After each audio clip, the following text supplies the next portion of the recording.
A paz de Jesus, tudo bem com vocês? Meu nome é Lucas e hoje estamos mais um dia na Bíblia do nosso dia a dia e hoje nós vamos fazer a leitura de Lucas 9, do versículo 1 ao versículo 27.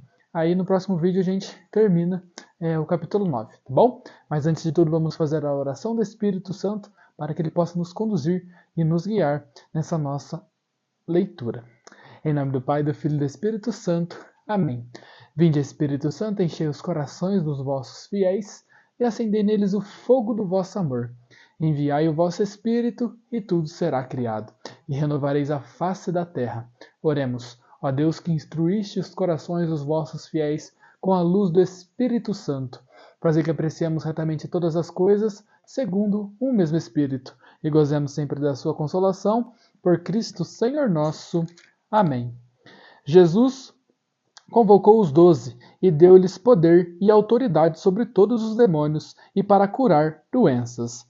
Ele os enviou para anunciar o reino de Deus e curar os enfermos. E disse-lhes: Não leveis nada pelo caminho, nem cajado, nem sacola, nem pão, nem dinheiro, nem 2 túnicas. Na casa onde entrardes, permanecei ali, até partirdes daí.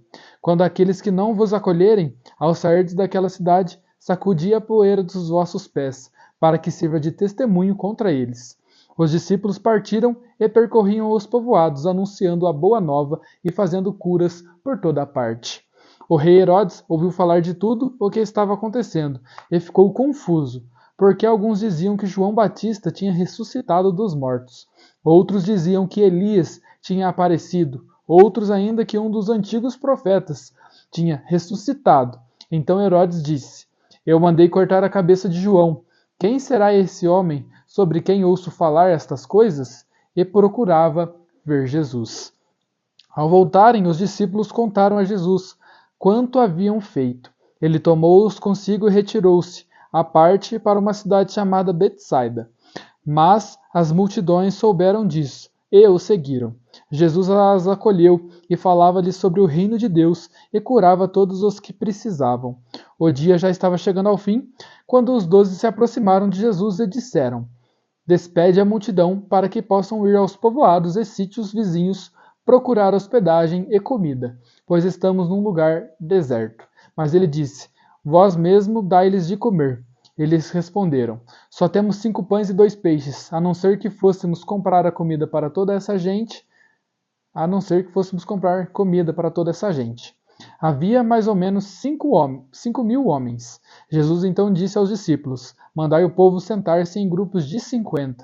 Os discípulos assim fizeram e todos se sentaram. Então ele pegou os 5 pães e os peixes, ergueu os olhos ao céu, pronunciou sobre eles a bênção, partiu-os e deu aos seus discípulos para que os distribuíssem à multidão.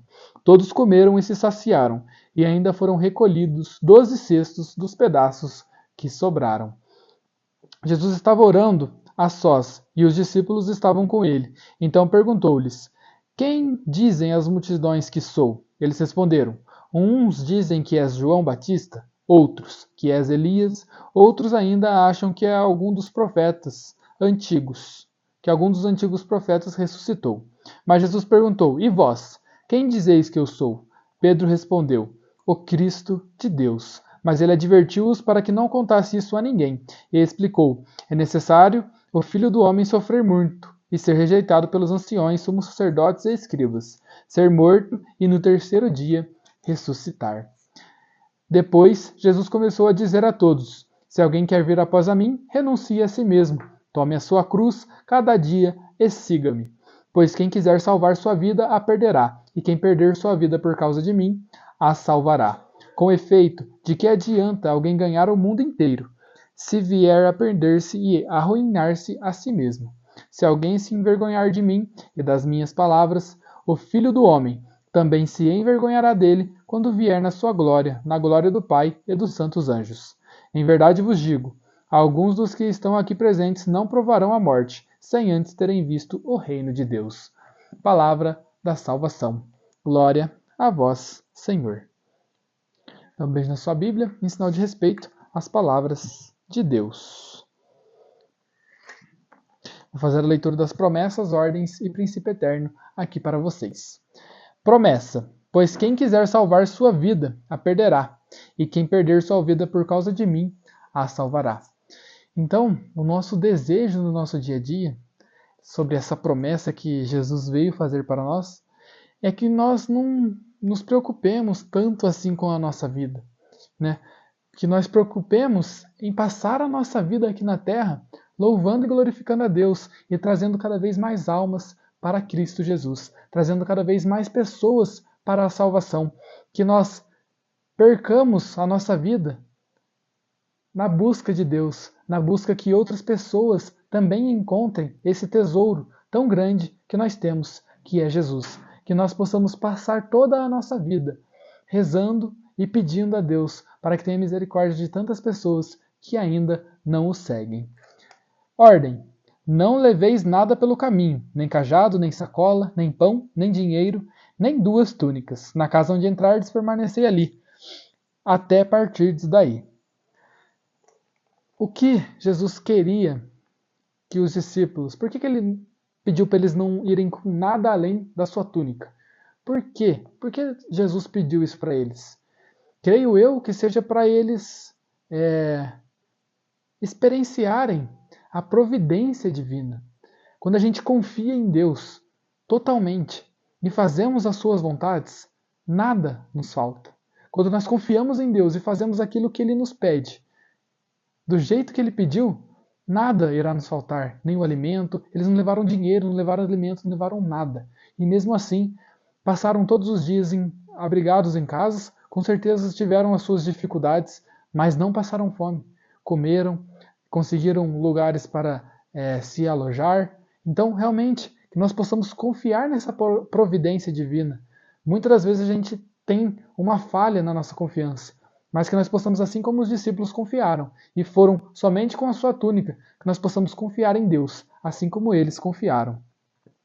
Se alguém quer vir após mim, renuncie a si mesmo, tome sua cruz cada dia e siga-me. Então, para que nós possamos ir após Jesus, né? Para que nós possamos seguir Jesus até o céu, seguir Jesus até o reino de Deus, nós devemos pegar a sua cruz. É difícil a gente fugir do pecado, é difícil não cair no pecado, mas nós devemos pegar a cruz de Jesus e segui-lo, porque quando nós seguimos a Jesus, quando nós seguimos o nosso pastor, nós iremos chegar na nossa casa, nós iremos chegar ao céu, é onde Deus deseja que nós chegamos. Deus deseja que nós sejamos santos e que vivamos nossas vidas junto a Ele, no céu. Então que nós possamos nos esforçar ao máximo, pegar essa cruz, que não é fácil, é difícil, mas que mesmo nas dificuldades nós louvemos a Deus e sejamos crentes, sejamos fiéis e que tenhamos a certeza que no final das nossas vidas, se nós vivermos por Jesus e para Jesus, nós também, depois da nossa vida aqui na terra, viveremos com Jesus. Princípio eterno, o Cristo de Deus. Então Jesus, Ele é o Cristo de Deus. Pedro já fala, né? O Senhor, quem dizeis que eu sou? Pedro fala, o Cristo de Deus, o Filho de Deus. Príncipe eterno, tá, gente? É necessário o Filho do Homem sofrer muito e ser rejeitado pelos anciãos, sumos sacerdotes e escribas, ser morto e no terceiro dia ressuscitar. Então, era necessário para a nossa salvação que tudo isso acontecesse com Jesus. E que prova de amor mais linda. Mesmo sabendo que ia ser humilhado, açoitado e ele ia sofrer muitas dores, Jesus ainda escolheu se sacrificar por cada um de nós para nos livrar de todo pecado. Jesus escolheu estar conosco todos os dias da nossa vida. Jesus escolheu estar junto de nós e se sacrificar por nós. Então que nós possamos honrar esse sacrifício e segui-lo e proclamar o seu nome por todos os lugares que a gente for, se não com palavras, com ações. Se alguém se envergonhar de mim e das minhas palavras, o Filho do Homem também se envergonhará dele, quando vier na sua glória, na glória do Pai e dos santos anjos. Então que nós possamos realmente ter uma fé fiel, não nos envergonharmos de dizer que somos cristãos, não nos envergonharmos de dizer que nós seguimos a Cristo Jesus. Nós não precisamos ter esse tipo de vergonha, nós seguimos a verdade. Então que a gente possa ser confiante e seguir a Cristo Jesus com confiança. Que a gente possa realmente sempre almejar estar junto com Cristo Jesus, sempre almejar não nos envergonharmos dele, que nós possamos fazer essas coisas confiantes de que estamos seguindo aquele que nos levará à salvação. Pessoal, muito obrigado por assistirem esse vídeo. A paz de Jesus, salve Maria e tenham um ótimo dia.